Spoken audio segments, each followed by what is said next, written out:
আসসালামু আলাইকুম রহমতুল্লাহ। আমি মোহাম্মদ ফয়সাল, আপনাদের ভাই। তো আজকের একটা বিষয় নিয়ে কথা বলবো। বিষয়টা হলো যে আমরা যে যার জায়গা থেকে সংগঠন করি।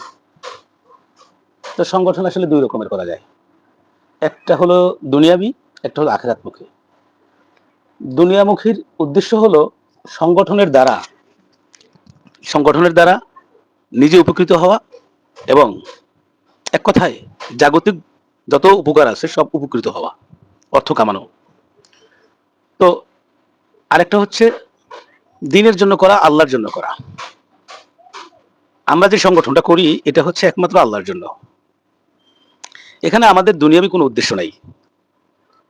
এখন বিষয়টা হলো এই কথা কিন্তু আমরা সকলেই জানি এবং মানি এবং স্বীকার করি। কিন্তু এই যে দুনিয়াদার যে সংগঠনগুলি আছে তাদের নাম আমি কোনো সংগঠনের নাম নিতে চাই না। দুনিয়াবি যত সংগঠন আছে প্রত্যেকটা সংগঠনেরই কর্মীদের মধ্যে যতটুকু মিল মহাব্বত আছে, আল্লাহর জন্য করা সংগঠনগুলির কর্মীদের মধ্যে অতটুকু মিল মহাব্বত এখন আর নাই। দুনিয়াবি সংগঠনের কোনো একটা কর্মী যদি আহত হয় কিংবা ক্ষতিগ্রস্ত হয়, দুনিয়াবি সংগঠনের লোকজন দেখবেন বীর জমায় ফেলে। হ্যাঁ, মানে একটা অবস্থা মানুষ জড়ো করে একটা কিছু করবে এরকম একটা হয়ে যায়।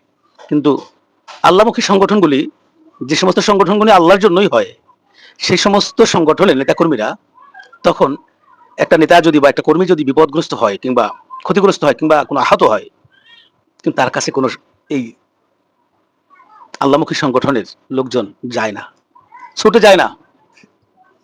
নানান রকমের অজুহাত থাকে তাদের, নানান রকমের অজুহাত থাকে। এক ভাইয়ের বিপদে আরেক ভাই আগায়ে যায় না,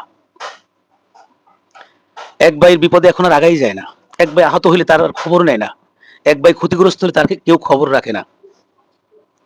এটা তো আল্লাহমুখী সংগঠনের নিয়ম না রে ভাই। এটা তো দুনিয়াদার যারা করে তাদের কথা ছিল, কিন্তু যারা আল্লাহর জন্যই করে তাদের কাউকে মহাব্বত করলেও তো আল্লাহর জন্য করা উচিত, কাউকে ঘৃণা করলেও তো আল্লাহর জন্য করা উচিত।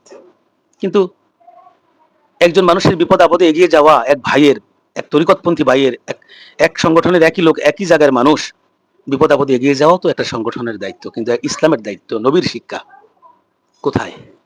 এটা তো সুন্নত। অসুস্থ মানুষকে যাওয়া, সেবা শুশ্রূষা করা, দেখভাল করা, তার খবর নেয়া, এটা তো সুন্নত। এই দিকগুলো কিন্তু দিন দিন জানি কেন আমাদের মধ্য থেকেও হারিয়ে যাচ্ছে। আমরা একবার বিপদের আগের মতো দৌড়াই যাই না। আমরা নিজেদের স্বার্থ নিয়ে জানি কেন খুব বেশি ব্যস্ত হয়ে গেছি। কথাগুলো আমি কোনো ব্যক্তিকে উদ্দেশ্য করে বলি নাই, কোনো সংগঠনকে উদ্দেশ্য করে বলি নাই। আমি আমার কথা বলছি। আমরা জানি কেন দিন দিন স্বার্থপর হয়ে যাই। সংগঠন করি কিন্তু নিজের স্বার্থের জন্য। সংগঠন এখন আর আল্লাহর জন্য হয় না। সংগঠন এখন হয়ে গেছে এমন, এখানে প্রভাব বা পরিচিতি লাভ করার জন্য, প্রভাব প্রচার হওয়ার জন্য সংগঠনগুলি হয়ে গেছে।